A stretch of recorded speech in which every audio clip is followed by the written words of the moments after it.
Hey, what's up? Welcome to another super exciting episode of the Elvis Workshop.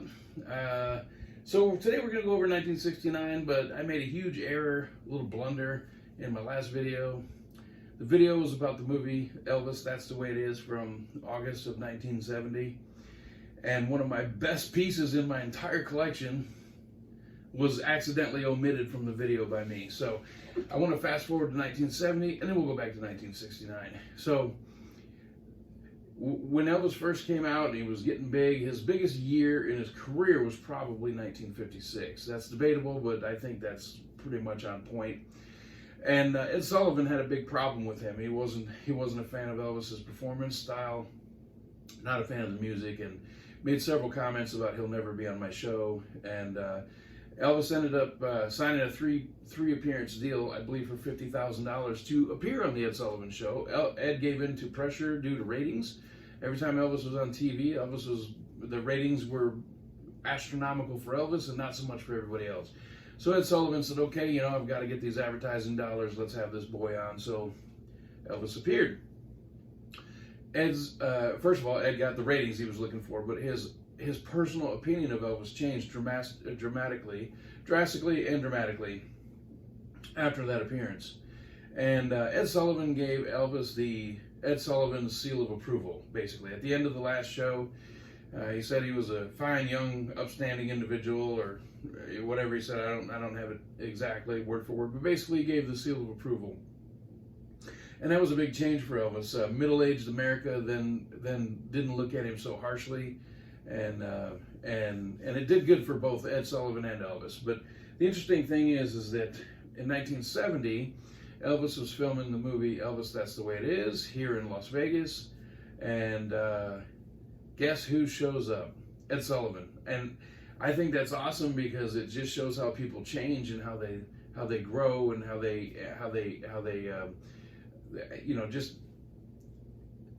Ed Sullivan wasn't so stuck in his ways that he couldn't deal with Elvis, and so Ed went from saying he'll never be on my show to Ed actually attending at least one Elvis concert. I think that's pretty awesome, my personal opinion. So when Elvis would perform in Las Vegas or Tahoe, there would be a menu specifically for that season. So say like January to February 1974, Elvis was at the Hilton here in town. There's a menu that was only produced for that residency. So us now, we can go back and go, okay, that menu is from so-and-so, so-and-so. So anyway, what I have is a menu from August 1970. Now, I don't know that it was from the actual filming of the movie, but I have a menu from August 1970 here in Las Vegas from the International, signed by Ed Sullivan. So let's show it to you. There's the menu hanging on the wall there. I hope there's not too much glare. It's an August 1970 menu, and it's signed by Jerry Vale and Ed Sullivan. So they were at the show that night, and a young lady named Kathy, who used to own this menu, had them sign it. So how cool is that? So Ed Sullivan said he'll never be on my show, and several years later, Ed is at the show. Big change. So let's go back to 1969 now. So this is a good segue here. I don't know if you can see that clearly. Hopefully that translates to the video, but that is a 45 of Suspicious Minds, signed by Mark James, the person who wrote the song.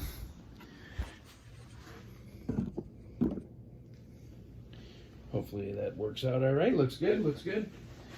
So anyway, there's all kinds of vinyl that came out at the time. There's vinyl that came out certainly after. I'm just going to run through a couple of things real quick here. Not too much time, but this was the big comeback after Elvis did the '68 Singer Special. He went to Memphis and he recorded at the American Sound Studios, and this was the big bang of 1969 for Elvis, was from Elvis in Memphis. Now, there were extra tracks that didn't make it on there, basically the B-sides, if you will.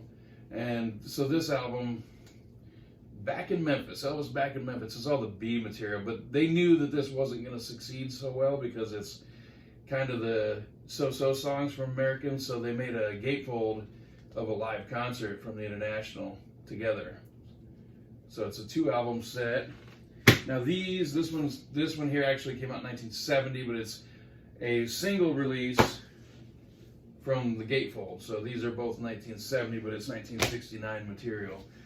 This one here, I don't know when it came out, 1969 year in review. I think the late 80s or early 90s, somewhere there. This thing is awesome. It came out on cassette, it came out on vinyl, it came out on CD. The sound on that thing is amazing. It's a gatefold that opens like this as opposed to side to side. And then we have some newer releases which are pretty cool. So I'm gonna get a little bit closer here. So this is the American Sound Studios record gatefold double album set that just came out recently. One of these is a record store day release. It's a live concert, 1969. Again, double album. Nothing's happening to my albums as I gently toss them on the floor. They'll be okay. There's another one. One of these was a wide release and one was a record store day release. Then there's a bootleg. This is awesome. Check that out. For the fans, by the fans. How awesome is that? And this one also came with a CD. And that's just a bunch of random 1969 live performances that came out. And then, so let's go over a couple of CDs here. We'll get to the main point here in a few minutes. This is, again, the 1969 year in review. This is the CD that comes with that album that I was just talking to you about. This one is pretty cool. This came out, geez, a couple decades ago. And everybody said that this was the opening night, 1969. It's not. Elvis had the same dialogue every night. So he said, this is my first performance in 9 years. And people just assumed that it was the very first concert, and it was not. So this is made by the fans, for the fans, American Sound Studio outtakes. This is an FTD of yet another concert. Some good stuff going on here. Some more FTDs. This is just some more stuff. This one is actually probably earlier than that one down there that says opening night. And then this is American Sound Studios. The Leftovers, back in Memphis. So that's not the main reason for the video.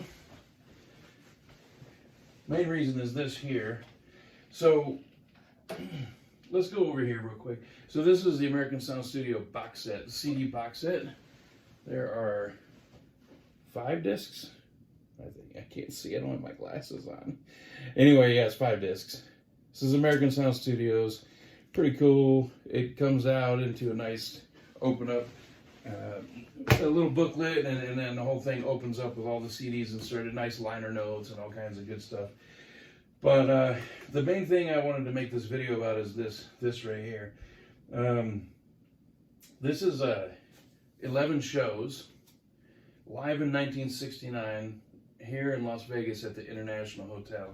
If you don't have this box set, I would highly recommend it. And I don't make these videos for any kind of endorsement. I do them just for myself. Just to share different products with the fans that you may or may not have, and kind of give my opinion of what's going on with them. Not that anybody has my opinion, but you know, it is what it is. So I made some notes here because I always forget things, like the menu over here. So when this box set was recorded, there was a lot going on in our world at the time, and it's very important to get the context of what was going on at the time. Just before this happened, the moon landing happened, July 20th, 1969. We made it from this planet to the moon. It had never been done before, ever, as you know. And it was right at the same time that Elvis was doing this appearance, and that was massive news at the time. Now, when we go out and go into space, people don't even pay attention. But back then, it was massive news, and it had just happened. And what I think is pretty cool is that at the exact same time that this box set was being recorded, something else was happening that still matters to this day. And that's this. Woodstock. At the same exact time that Elvis was here in Las Vegas doing these concerts, Creedence Clearwater Revival was at Woodstock. Jimi Hendrix was at Woodstock. other artists like Johnny Winter were at Woodstock, and that's a whole different audience than Elvis had, and it was revolutionary music. Creedence Clearwater Revival was like an earthquake on the music scene, and it happened at the same time that Elvis was doing these concerts in Las Vegas. You know, Elvis's audience had grown a little bit older, and he had been making movies for several years, and he had basically disappeared from the picture. But there were a lot of artists from the 50s and 60s that didn't make it through that time period. Either they passed away, like the day the music died, or they just turned from a big act into a little club act, or they retired, or, you know, they just were one-hit wonders. You know, and Elvis was kind of on ice through the 60s, and then he did this big comeback, and this box set is just phenomenal. There's one thing that's a little bothersome to a lot of fans, and this is one of the things I want to talk about in this video, is when you listen to this concert, Elvis would do two things that were, well, three things that were a little hard to digest. One was really bad jokes that seemed like they were off the cuff, but they were actually rehearsed. They're terrible jokes. He was much better off the cuff when he would just make a statement about something. That would be better, but he had prepared jokes. That was one. Another one is the life story segment, which is about 10 to 11 minutes long on each concert. And it gets way tedious. It's very tedious. And then the intro to Hound Dog, which is brutal. It's so hard to listen to because it just painfully goes on and on and on. And there are 11 concerts on here, and many of the concerts have the exact same jokes at the same exact time. What you need to keep in mind here is the context of it. These were never meant to be recorded to be put out on a box set. Elvis did know he was being recorded for this because he knew they were putting out a live album, so he knew he was being recorded. But he just did his regular show every night, not thinking it would ever be compiled into a box set.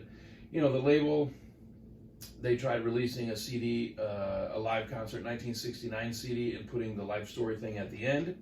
Didn't work. You know, you just have to keep in mind how it was at the time. Like, if you listen to an Elvis concert now and you hear J.D. Sumner making his brrr bass noise, it doesn't translate well to CD, it doesn't. But I saw the concert August 16th, 1997 at the Mid-South Coliseum in Memphis, and J.D. was there, and they did the B-52 airplane thing, and it was absolutely awesome. So it's easy to give these concerts a hard time and say, man, that's boring, or I don't like it, it doesn't age well. At the time, for those people that were in the show at that concert, it was absolutely amazing to them. And to hear Elvis just casually talking on stage about his upbringing would have been fascinating if you were there. If you listen to it 11 times in a row on the CD, it'll bore you to tears. But it's very important to keep it in context for what it was. The sound on these shows is awesome. There are 11 of them, like I said. I'm going to pull it out here in a minute and open it up and show it to you. It's pretty cool. What's great is Elvis, of course, knew he was being recorded. I said that earlier. And there's, I think, the 4th disc and disc 11 are exceptional shows. I think the last one, show 11, Elvis knew, the band knew, that this was going to be the last day of recording tracks for the album that was upcoming. And so there are several extra songs in here that don't make it into the other set list. So, and there are some songs that he only did once on here. So it's really cool to have it. This is a great piece. It just came out about 8-9 months ago, somewhere in that area. But it's just a fantastic release, and you really should grab it. I mean, look at the artwork on there. It's just absolutely phenomenal. And I'm not gonna go through everything, but there's the book there. You can pause it. Pause the video if you want. Anyway, so I'm gonna open this up. It's worth opening up. There's 2 of them. The artwork is just awesome on this thing. They put a lot of thought into this, and they didn't just throw it together, slap it together like some of the releases. I mean, it's huge. Look at this thing. This is only one side of it. It's just massive, and it's a shot of the entire stage. And then I can flip it around this way, and the CDs are all inserted in here. See the CD sticking out there, the pink. and the yellow. Let me put this one down. I'll clean the mess up later. And here's another one.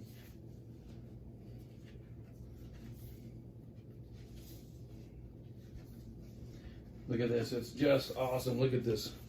The artwork on here is fantastic. And again, the discs are just put in there. There's one more side here. This thing is so cool.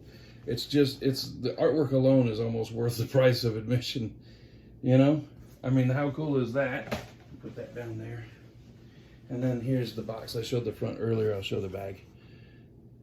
So that thing is super, super cool. And then over here, I have a couple books. If you're into books, the books are pretty cool. This is Elvis Vegas 69 by Ken Sharp. And it's exactly what the title is, Elvis Vegas 69. It covers just 1969, and it's just littered with photos that are absolutely phenomenal. Most of them the average fan has never seen before. There's the Elvis Files book, which I don't have here with me. I have it, but I don't have it here with me right now. And then Elvis King of Vegas. That has through from 1969 to 76, but there's a huge chunk in there from 69. So if you're interested in 1969 Elvis, that's the way to go. So, you know, I'm a big fan of original stuff. I love stuff that was put out during his lifetime, but I also don't mind something that's remade like this box set, which is phenomenal. It's just absolutely, it's mind-blowing how good the sound is. Shows are fantastic. And then, you know, there's other things like this. I know some of the die-hard fans will be mortified by this, but you know, this is a reproduction. I just got it. I got it just to get it. I just thought it was cool. It's an original poster that they refurbished, or not refurbished, but reprinted. This is another one. And I never tell anybody when I show my stuff to them, I never tell them that it's an original if it's a reproduction. I'm very upfront with that. But I enjoy the artwork of the poster. There's several other things that I have that are reprints, and I don't mind that. There's a separation between the original stuff that came out during Elvis's lifetime and then the stuff that came out now. But I just like I love the music, and I like to find things that are appealing to me. So I don't mind if it's a reproduction. But anyway, so not a groundbreaking video, but I just wanted to show you, the main point of the video is I wanted to show you that live 1969 box. It's really worth the purchase. It's awesome. The price has been a little bit reduced since it first came out. And pick yourself up one and see what you think of it. It's great. But just as you're listening to each concert and it's repetitive, just keep in mind what I said. You know, I've known a lot of artists here in Las Vegas where I live, and I've gone to a lot of their shows repeatedly. I hear the same jokes night after night, and I hear the same impromptu lines that aren't impromptu at all. It's just part of show business. That's just the way the show goes, and it's not meant to be released in mass quantity and the same concert night after night after night released in one box set. So it makes it a little difficult sometimes to get through, but you can always hit the next track button, you know? So anyway, I don't think I have anything else. I think that's it. Anyway, these things right back here are in my last video. I just put them here. Oh, actually I do have something else. I forgot about this. So I have an international ashtray up there, but in the ashtray, a friend of mine just sent me these last week, and you're not going to be able to see this on the video, but these are some international dice, and the international logo's on there. I really don't think you'll be able to see that. Maybe, oh, right there, maybe. These are dice from the International Hotel. Pretty cool, right? Anyway, thanks for watching. Like, subscribe, and share, and all that good stuff, and just keep one thing in mind. If you don't like this video, you ain't nothing but a hound dog.